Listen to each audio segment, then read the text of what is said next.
नमस्कार. भाग्यशेष वार्ता या यूट्यूब चॅनलमध्ये आपले सरकार स्वागत करत आहे. उमरखेड तालुक्यात पावसाचा हाहाकार, अनेक घरात पाणी घुसले. उमरखेड तालुक्यात काल 15 ऑगस्ट रोजी सकाळी आणि आज 16 ऑगस्ट रोजी सकाळपासून दिवसभर पडणाऱ्या पावसामुळे तालुक्यात गंभीर पूर परिस्थिती निर्माण झालेली आहे.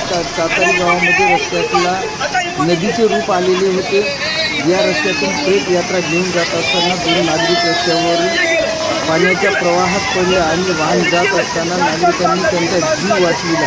चातारी गावात भाऊसाहेब माने यांच्या रूपाने एकदा व आनंदराव देवसरकर यांच्या रूपाने दोनदा असे 3 वेळा आमदार पद मिळवलेले होते. पण चातारी गावाला नीट रस्ता व गावात नालीसुद्धा बरोबर नाही नसल्यामुळे थोडा जरी पाऊस पडला तरी रस्त्याला नाल्याचे रूप प्राप्त होते. त्याचबरोबर नदी बंदी भागातील खर्डी दराटी चिखली या गावामध्ये सुद्धा मोठ्या प्रमाणामध्ये पूर परिस्थिती निर्माण झालेली आपण पाहू शकता. या ठिकाणी लाईक करा, शेअर करा, सबस्क्राईब करायला विसरू नका. जय हिंद महाराज.